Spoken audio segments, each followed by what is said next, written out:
बहुत बहुत धन्यवाद।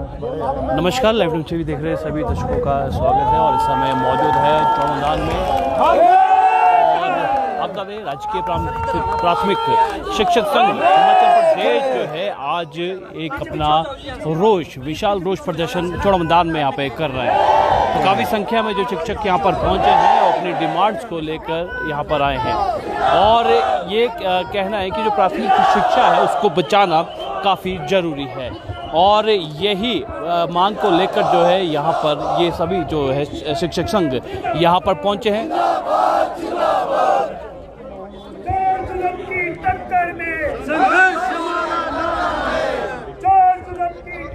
तो राजकीय प्राथमिक शिक्षक संघ के जो लोग हैं आज यहाँ पर चले हैं और आपको बता दें ये भी मानना है कि व्यवस्था परिवर्तन का मंत्र ना चलेगा और हिमाचल प्रदेश में जो है लोकतंत्र की हत्या यहाँ पर की जा रही है। तो प्राथमिकता शिक्षा को बचाना ये इनका यहाँ पर कहना है और ये भी कहना है कि शिक्षा में गुणवत्ता लाना जो है इनका सिर्फ एक लोगों को इसके साथ छिलावा है और गला दबाना है। शिक्षकों का जो है गला दबाना यहाँ पर है।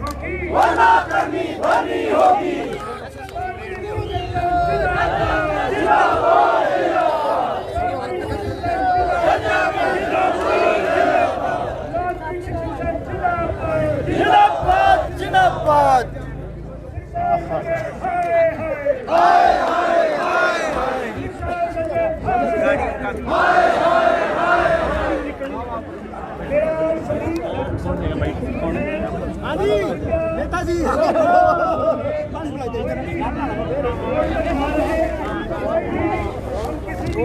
यातायात को किसी की वाहन को जो है वो हमारे कारण परेशानी ना हो या स्थानीय जनता को हमारे कारण कोई भी परेशानी ना हो। हम शिक्षक हैं, शिक्षक होने का परिचय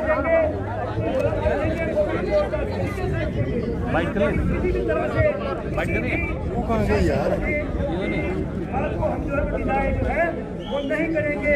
किसी भी तरह का जो है यहाँ की स्थानीय जनता को किसी भी तरह का जो असुविधा है हम होने नहीं देंगे। मेरा है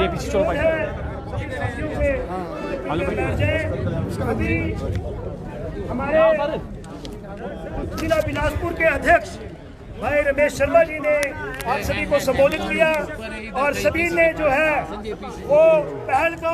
तो चलिए क्या डिमांड्स है इनको, क्यों आज जो है यहाँ पर इकट्ठा हुए हैं? तो राजकीय प्राथमिक शिक्षा संघ आज जो है सड़कों पे है सर, क्या वजह है इतनी संख्या में आने का और यहाँ पर देखिए आज का ये जो धरना है बिल्कुल सांकेतिक धरना है।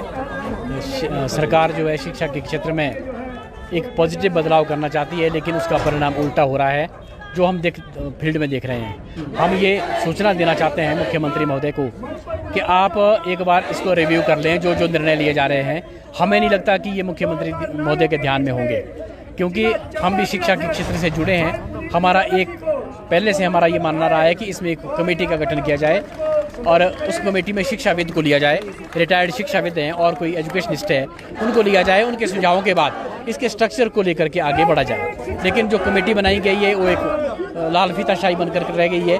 ब्यूरोक्रेट्स की सारी कमेटी है, उन्होंने केवल मात्र ब्यूरोक्रेट्स को जगह देने की उसमें कोशिश की है कि भाई IAS डायरेक्टर होंगे और उसके नीचे जो है HS का स्टाफ होगा। शिक्षाविद को उसमें ना विश्वास में लिया जा रहा है ना कहीं कोई और अमले जामा इसको पहनाया जा रहा है। इसके विरोध में आज ये धरना प्रदर्शन हमने यहाँ पर रखा है। गुणवत्ता की बात करेंगे, गुणवत्ता में जो सुधार यहाँ पर होगा, सरकार ये बार बार यहाँ पर देखिए सुधार की अगर आप बात करें, आप जानते हैं कि हिमाचल सरकार इस बात से चिंतित थी कि हमारा जो पोजीशन है हिमाचल प्रदेश की वो 21वें स्थान पर थी।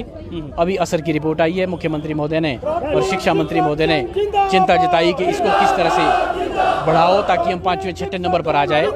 हमने एक बार नहीं 3-4 बार पूरे प्रदेश की बैठक करके अपने स्तर पर यहाँ तक कि उसमें माननीय शिक्षा मंत्री महोदय को जोड़ करके अध्यापकों से अपील की कि दिन रात एक करके मेहनत करके जैसे कैसे भी हमने अपने प्रदेश को ऊंचा स्थान दिलाना है, और उसका परिणाम हुआ कि 5वें 6ठे स्थान पर ना आकर के हिमाचल पहले स्थान पर आया। ये उसका जीता जागता उदाहरण है। लेकिन अगर प्लानिंग के साथ कोई काम होगा उसमें गुणवत्ता आएगी, बिना प्लानिंग से काम होगा तो जो गुणवत्ता है भी वो भी समाप्त हो जाएगी। आपको लगता है क्या खामियां है इसमें जिसमें आप लोगों को आने वाले समय में परेशानी होने वाली है, आपको चिंता है, क्या खामियां लगती है? देखिए, आप जानते हैं कि एक निदेशालय का गठन कर लिया गया है। इससे पहले जो 2 निदेशालय थे उसमें प्री प्राइमरी से 8वीं तक एक निदेशालय, 6ठी से 12वीं तक दूसरा निदेशालय था। तो जो एस्टेब्लिशमेंट थी वो बाइफरकेट हुई रहती थी। लेकिन अगर किसी ग्रुप को सशक्त करना है, आप सब जानते हैं, बच्चा जानता है कि अगर कोई ग्रुप सशक्त करना है तो ग्रुप छोटा होना चाहिए। जितना बड़ा होगा उतना उसमें पता स्था लगेगा नहीं। अभी भी हम कह रहे हैं कि 5-5, 6-6 साल तक सीनियरिटी लिस्ट नहीं फाइनल हो रही। एजुकेशन का जो हमारा स्ट्रक्चर है, प्रमोशन की फाइलें हैं वो नहीं डील हो रही, क्योंकि एस्टेब्लिशमेंट बहुत ज़्यादा है। जब इतने में नहीं हो रही, जब इनको सबको इकट्ठा कर दिया जाएगा तब तो ये तो समुद्र हो जाएगा, इसमें कोई पता नहीं लगेगा किसी को क्या है। ना ही इसकी कोई आवश्यकता थी। हम ये कह रहे थे कि अगर आपने निदेशालय का गठन करना है तो प्रारंभिक शिक्षा को प्री प्राइमरी से 5वीं तक की कक्षा के लिए एक अलग निदेशालय दिया जाए, क्योंकि 10,600 प्राइमरी स्कूल है हिमाचल प्रदेश में, और जो दूसरे स्कूल है वो 400 भी नहीं है सारे इंस्टीट्यूशन। तो अगर ऐसा नहीं करना तो जैसा स्ट्रक्चर पहले था वो करें। लेकिन उसमें भी एक दिक्कत थी जो आज से पहले था कि 6ठी से 12वीं तक जो निदेशालय था उसमें कुछ पोस्टें हमारी ऐसी रहती है, जैसे टीजीटी है। टीजीटी मिडिल स्कूल में भी होते हैं और हाई स्कूल में भी होते हैं। अब आज मैं अगर टीजीटी हूँ, आज मैं अगर मिडिल स्कूल में हूँ तो मेरी सर्विस बुक वगैरह एलिमेंट्री एजुकेशन के पास होगी।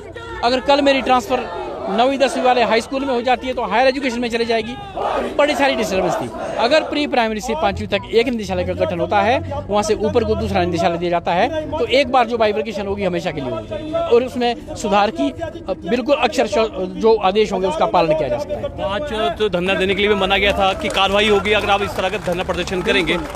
ये बड़ा दुखद विषय है कि हमने 16 अप्रैल को ऑफिशियल मेल के माध्यम से ये सूचित कर दिया था कि प्राथमिक शिक्षक अपना सांकेतिक धरना देने जा रहे हैं, उसके लिए आप हमें परमिट करें। अगर सरकार चाहती तो ये हमारी जो परमिशन है अगर नहीं देनी थी तो रद्द भी कर सकती थी, उसकी सूचना में 2-4 दिन के बाद दे सकती थी। 16 के बाद 20 तक में हमें सूचना मिल जाती तो हम सरकार के आदेशों का पालन करते हुए इस धरने को पोस्टपोन कर देते। जब हमें परमिशन मिलती तब हम ये धरना रखते। लेकिन ये एक जानबूझ करके ये साजिश के तहत पिछले कल ही 25 तारीख की शाम को हमें एक चिट्ठी पकड़ा दी जाती है कि आपकी जो परमिशन है वो नहीं हुई है, अगर आप धरना देंगे तो आपके खिलाफ लीगल एक्शन लिया जाएगा। ये केवल मात्र डराने धमकाने का एक काम है, जिससे हमारी जो संख्या है वो बहुत ज़्यादा संख्या आज यहाँ पर होनी थी। कुछ अध्यापक उस वजह से रुके भी हैं, लेकिन फिर भी जो आज हमने निर्णय लिया है, आज अगर हमारे से कोई हमारे मुद्दों पर कोई चर्चा नहीं होती, कोई बात नहीं की जाती, तो आज शाम से हमारा क्रमिक अनशन शुरू है जो अनिश्चित काल के लिए रहेगा। क्रमिक अनशन यहाँ शिमला में डायरेक्टरेट में निदेशालय में बैठे। बहुत शुक्रिया हमारे साथ बातचीत करने के लिए। तो क्रमिक अनशन की बात यहाँ पर कर रहे हैं और उनका ये कहना है कि जो प्राथमिक जो शिक्षा केंद्र है उनको मर्ज करने की बात कर रहे हैं, उनको इकट्ठा करने की बात कर रहे हैं। तो उसमें जो शिक्षा की क्वालिटी है, जो शिक्षा की गुणवत्ता है वो बढ़ेगी नहीं, वो उससे खराब होगी। तो इसी को लेकर जो है आज जो है यहाँ पर आप देख रहे हैं काफ़ी संख्या में जो है प्राथमिक शिक्षक संघ के जो लोग हैं, अध्यापक हैं, आज चौड़ा मैदान पर अपनी मांगों को लेकर यहाँ पर बैठे हैं। और इन्होंने कहा कि अब आंदोलन अब यहाँ पर तेज होगा, और आंदोलन तेज होने के साथ साथ जो है यहाँ पर बोल दिया है कि अगर इनकी मांगों को पूरा नहीं किया जाता है तो ये क्रमिक जो है भूख हड़ताल पे चले जाएंगे। तो फिलहाल अभी के लिए इतना ही, और ताज़ा जानकारी देखते रहिए लाइव टाइम से भी। धन्यवाद। मैं भाई पुनीत निराला एक अध्यापक का जो है मंच के माध्यम से धन्यवाद करता हूँ।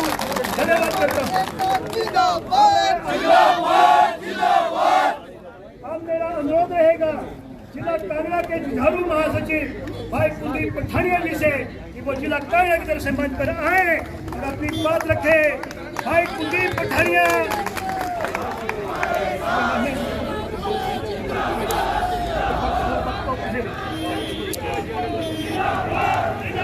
प्राथमिक शिक्षक संघ जिंदाबाद, जिंदाबाद, जिंदाबाद। प्राथमिक शिक्षक संघ जिंदाबाद, जिंदाबाद, जिंदाबाद। पीडीएफ कांगड़ा जिंदाबाद, जिंदाबाद, जिंदाबाद। पीडीएफ कांगड़ा जिंदाबाद, जिंदाबाद, जिंदाबाद। एसपी पीडीएफ जिंदाबाद, जिंदाबाद, जिंदाबाद। एसपी पीडीएफ जिंदाबाद।